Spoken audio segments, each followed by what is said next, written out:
Now come to brain teaser of chapter mensuration, question number 12. Previous questions of brain teaser have already been discussed. Now come to question number 12.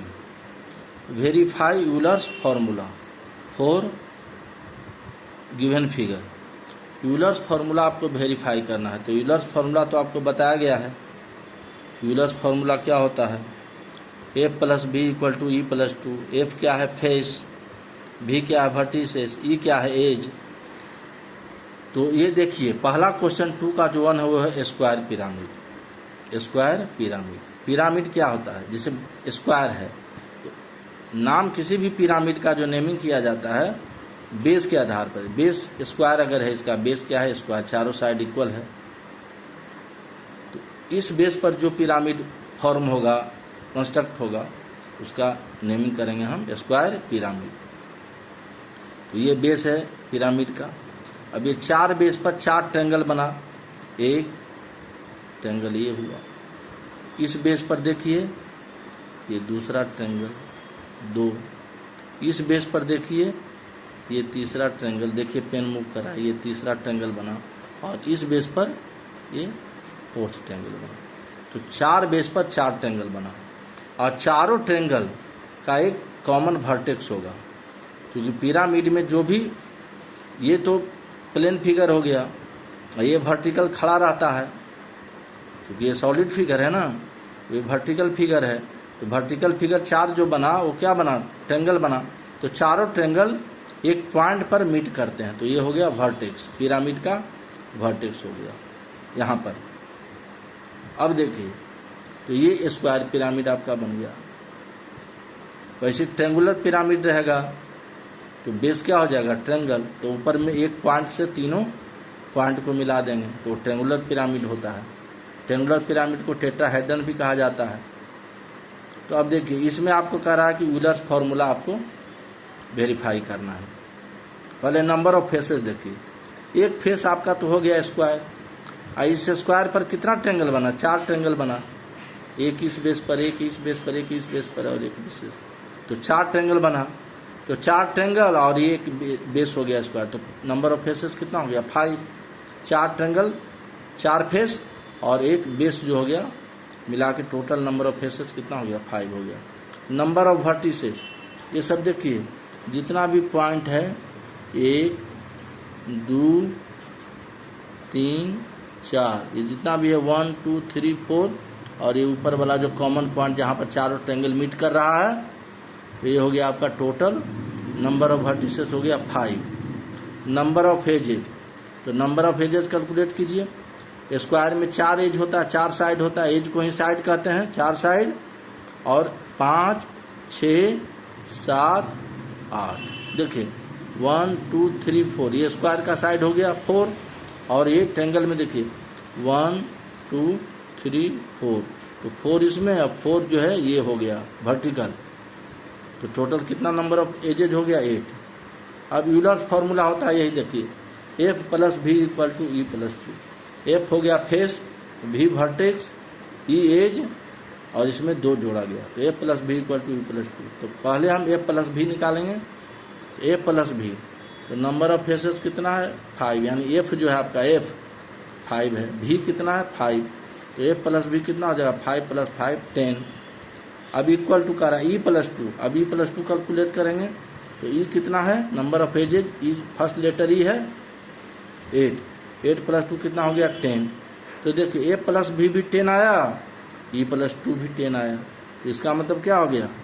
Therefore A plus B equal to E plus 2। देखिए यहाँ therefore का symbol है। आप language में भी THEREFORE लिख सकते हैं। Therefore A plus B equal to E plus 2। तो ए प्लस भी 10 और ई प्लस 2 इक्वल टू 10, तो दोनों इक्वल है। तो ये यूलर्स फार्मूला यहाँ वेरीफाई हो गया। अब 2 में जो कहता है आपका, ये ट्रायंगुलर प्रिज्म है। ये प्रिज्म है, पिरामिड नहीं है, प्रिज्म।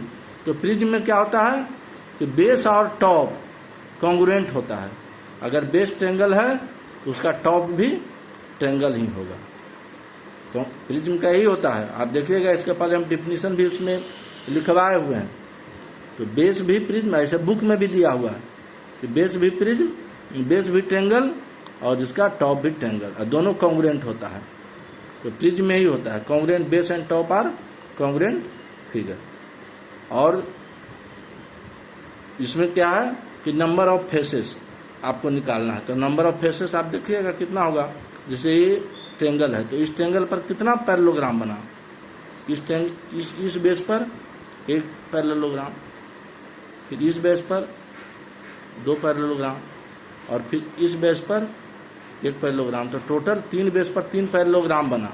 तो 3 पैरेललोग्राम हो गया और एक बेस हो गया 4 और ऊपर वाला ट्रेंगल हो गया 5। तो नंबर ऑफ फेसेस 5 हो जाएगा 5। नंबर ऑफ वर्टिसेस, तो वर्टिसेस काउंट कर लीजिएगा 1 2, कॉर्नर जितना 3 4 5 6। तो नंबर ऑफ वर्टिसेस कितना हो जाएगा 6। अब नंबर ऑफ एजेस काउंट कीजिएगा। तो ट्रेंगल में 3 साइड होता है तो 3 तो यही हो गया। ऊपर वाला ट्रेंगल में 3 साइड 6 7 8 9। तो नंबर ऑफ एजेस 9। अब इसी ढंग से लिख के यूलर्स फार्मूला लिखेंगे। उसके बाद ये प्लस भी निकालेंगे, u प्लस 2 निकालेंगे, और फिर इसलिए सिंबल दे करके ये सिंबल दीजिएगा, ध्यान दीजिए, A plus B equal to E plus 2 हो जाएगा। तो इसी ढंग से आप इसको, उस तरह से इसका पार्ट 3 है रेक्टेंगुलर प्रिज्म। तो प्रिज्म रेक्टेंगुलर है, तो कोई भी प्रिज्म हो या पिरामिड उसका नेमिंग बेस के आधार पर होता है। तो ये आपका बेस है, देखिए ये रेक्टेंगल है, तो बेस रेक्टेंगल है, इसका टॉप भी क्या हो जाएगा रेक्टेंगल। ये बिल्कुल क्यूबाइड की तरह है, रेक्टेंगुलर प्रिज्म बिल्कुल क्यूबाइड की तरह है। इसमें भी नंबर ऑफ फेस, क्यूबाइड का जानते हैं कितना फेस होता है, कितना वर्टिसेस होता है और कितना एज होता है। तो ये सब लिख करके और फिर आपको ये लिखना है, यूलर्स फार्मूला लिखना है, फिर ए प्लस भी निकालना है, ई प्लस 2 निकालना है, इक्वल आएगा, therefore A plus B equal to E plus 2। अब आइए HOTS, हॉर्स का क्वेश्चन। तो हॉर्स में देखिए क्या 1 इन ए सिलिंड्रिकल पाइप, एक सिलिंड्रिकल पाइप है, the area of surfaces are given, find the radius and height of cylinder. ये सिलेंडर का क्या निकालना है, ये जो सिलिंड्रिकल पाइप है उसका रेडियस निकालना है और हाइट निकालना है। पहले तो देखिए फिगर, आप ध्यान से देखिएगा, बुक में भी क्वेश्चन फिगर दिया हुआ, यहाँ पर लिखा है 154 स्क्वायर यूनिट। ये जो है यहाँ पर है 154 square unit, SQUNIT 154 square unit. तो ये जो जहाँ पर लिखा हुआ है वो क्या है, सर्कल है। बेस क्या होता है सिलेंडर का, ये दोनों बेस जो है ये सर्कल होता है। तो ये सर्कल का एरिया दिया हुआ, स्क्वायर यूनिट है, इसका मतलब एरिया दिया हुआ है। स्क्वायर यूनिट किसका एरिया होता है, यूनिट एरिया का, एरिया का यूनिट होता है स्क्वायर यूनिट। यहाँ यूनिट दिया है सेंटीमीटर, अगर सेंटीमीटर रहता तो स्क्वायर सेंटीमीटर, मीटर रहता तो स्क्वायर मीटर। तो एरिया ऑफ बेस आपका दिया है 154 स्क्वायर यूनिट। देखिए 154 स्क्वायर यूनिट। बेस क्या होता है, सर्कल होता है, क्योंकि जितना बेस का एरिया होगा उतना ही टॉप का एरिया होगा। सिलेंडर जो भी होता है उसका बेस और टॉप क्या होता है, सर्कल होता है, दोनों का एरिया सेम होता है। Area of base 154 square unit. चूंकि बेस क्या होता है सर्कल, तो एरिया ऑफ सर्कल क्या हो जाएगा, pi R square equal to 154। Pi का value 22/7 into R square equal to 154 implies. अब देखिए ये मल्टीप्लाई हो जाएगा, यहाँ से ये इंटू है, ये डिवाइड है नीचे, तो इधर क्या हो जाएगा मल्टीप्लाई होगा। तो 20 आर स्क्वायर, 20 तो ऊपर है तो 20 into R square, 20 R square equal to 154 into 7 हो जाएगा। 154 इंटू 7, लाइन ड्रॉ करने की जरूरत नहीं है, हम समझाने के लिए किए हैं। 154 इंटू 7, ये क्रॉस मल्टीप्लिकेशन हो गया। आर स्क्वायर, अब 20 इधर मल्टीप्लाई है तो राइट साइड आएगा, इक्वल टू है तो राइट साइड जब आएगा इसका साइड चेंज हो जाएगा, ये लेफ्ट साइड है अब ये राइट साइड आएगा। तो राइट साइड जैसे ही आएगा तो डिवाइड करेगा इसको, 154 इंटू 7 को क्या करेगा, डिवाइड करेगा। 22 7 जा 154, 22 7 जा होता है, देखिए 2 7 जा 14, 4 इन हैंड 1, 2 7 जा 14 और इन 1 ऐड करेंगे 15। 154 कैंसिल हो जाएगा 7 से, तो 7 इंटू 7 7 स्क्वायर, तो आर स्क्वायर हो गया 7 स्क्वायर। तो एक्सपोनेंट से भी निकाल सकते हैं, तो आर देखिए एक्सपोनेंट सेम है तो आर इक्वल टू बेस भी सेम हो जाए, आर इक्वल टू 7 यूनिट। नहीं तो फिर ऐसे भी निकाल सकते हैं कि R square equal to 7 square क्या हो जाएगा 49, और आर स्क्वायर हटाएंगे तो इधर स्क्वायर रूट हो जाएगा, तो 49 का स्क्वायर रूट कितना होता है 7, आर कितना निकल जाएगा 7। ऐसे भी आप निकाल सकते हैं। तो रेडियस निकल गया 7 यूनिट। यही कह रहा है कि फाइंड द रेडियस, तो रेडियस निकल गया बेस का। इस बेस जो सर्कल का रेडियस होगा वही सिलेंडर के लिए भी रेडियस हो जाएगा। सिलेंडर यूनिफॉर्म होता है ना नीचे से ऊपर तक।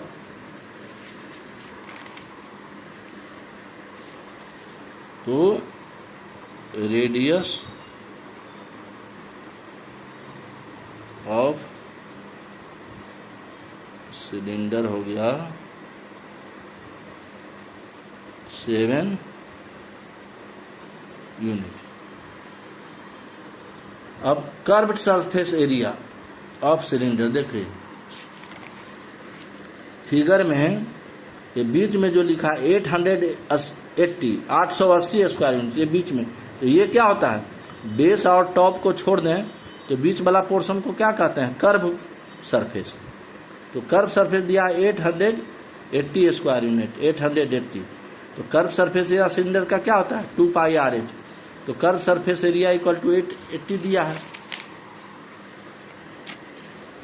तो curve surface area of cylinder equal to यहाँ 880 होगा 880 square unit. Curve surface area of cylinder formula 2 pi RH equal to 880, 2 into pi का वैल्यू 22/7 इंटू रेडियस यहाँ कितना निकला है radius of cylinder 7 unit.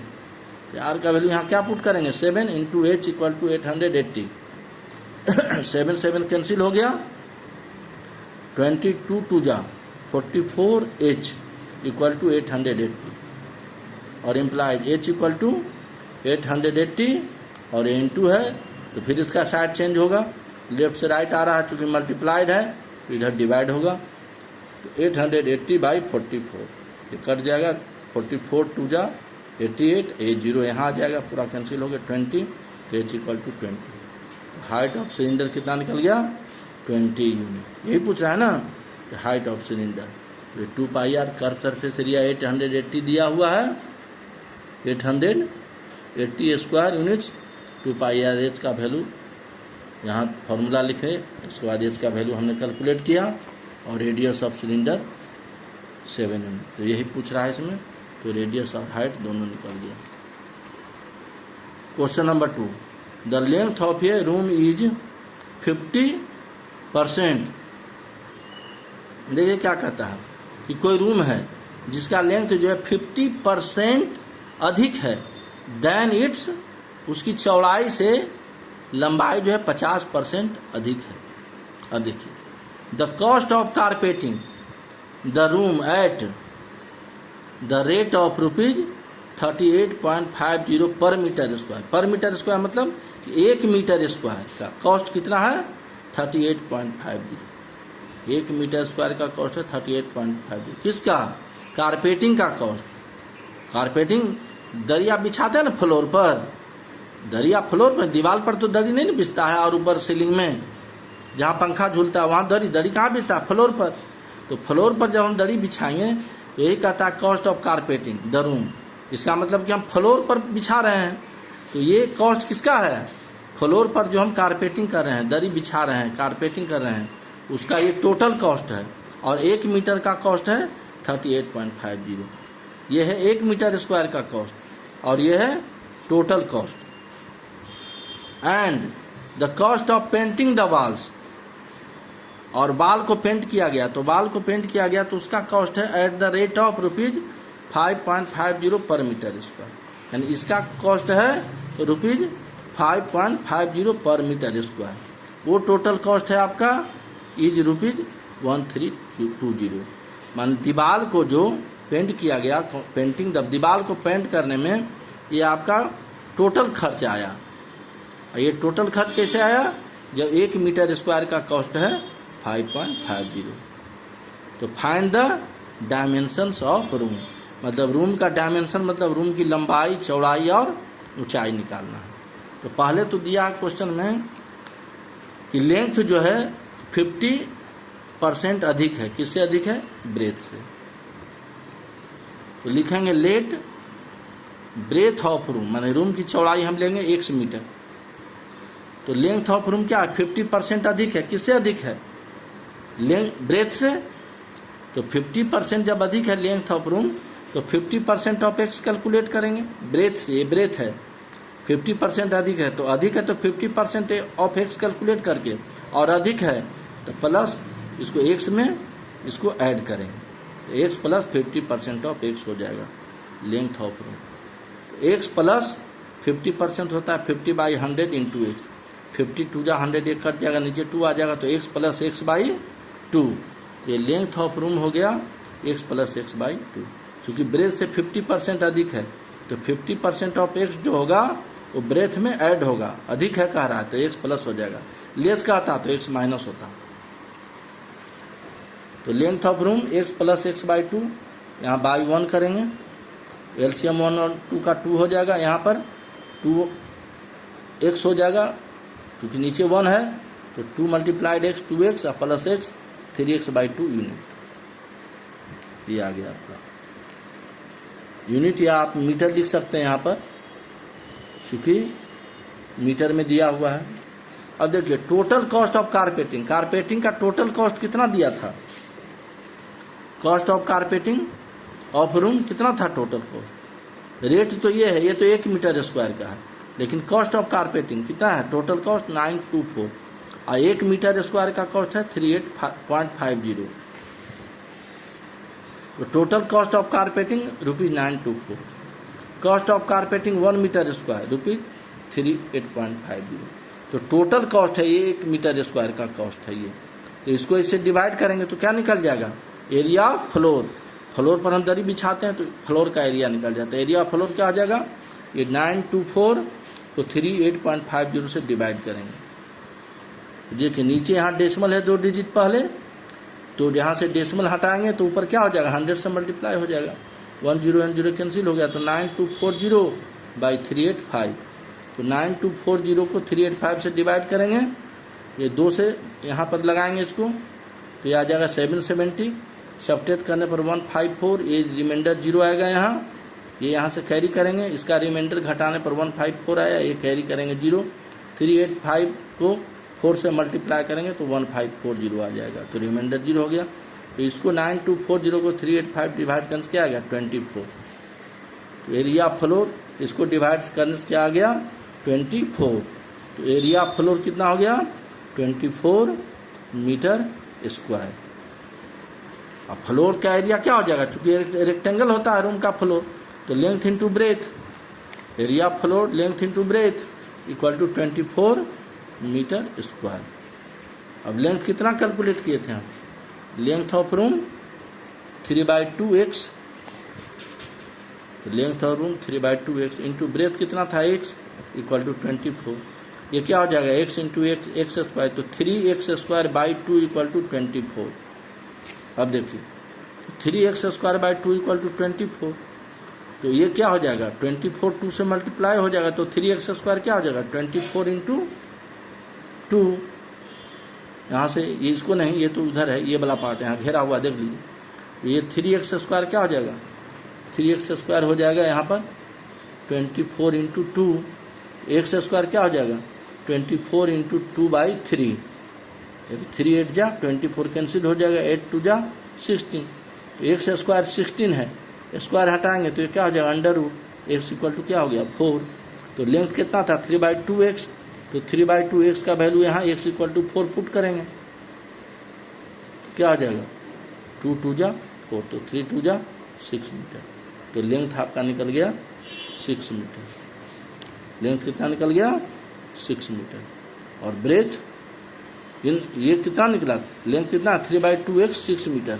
x क्या है? ब्रेथ है, ये ब्रेथ हो गया 4 मीटर और लेंथ हो गया 3/2x, 3/2 इंटू 4, 3 2 जा 6 मीटर। तो ब्रेथ 4 मीटर और लेंथ 6 मीटर। ये रूम का लेंथ और ब्रेथ कैलकुलेट हो गया। अब total cost of painting the walls, walls के पेंटिंग का टोटल कॉस्ट कितना है? देखिए, cost of painting the walls, ये 1 मीटर स्क्वायर का कॉस्ट है और ये टोटल कॉस्ट है 1320। तो total cost of painting the walls है 1320। Cost of painting, cost of painting walls 1 metre square, 1 metre square को बाल को पेंट करने में कितना खर्च है? ₹5.50। तो एरिया ऑफ बाल, बाल कितना होता है? 4 बाल होता है ना, रूम में 4 दीवार होता है, तो एरिया ऑफ बाल्स क्या हो जाएगा? ये टोटल कॉस्ट में से 1 मीटर स्क्वायर का जो कॉस्ट है उसको डिवाइड करेंगे 1320 बाई 5.50। तो ये डेसिमल हटाएंगे यहाँ नीचे में, 2 डिजिट पहले 1 2 डिजिट्स पहले है, तो यहाँ क्या हो जाएगा? इंटू 100। 1320 इंटू 100 बाई 550, 00 कैंसिल हो गया। 13200 बाई 55, आप इसको डिवाइड करेंगे तो ये आएगा 240 मीटर स्क्वायर। तो एरिया ऑफ 4 बाल सही हो गया आपका। टोटल कॉस्ट में से 1 मीटर स्क्वायर का जो कॉस्ट है उसको डिवाइड कर दिया। तो 1320, ये डेसिमल 2 डिजिट्स बिफोर है इस नंबर में।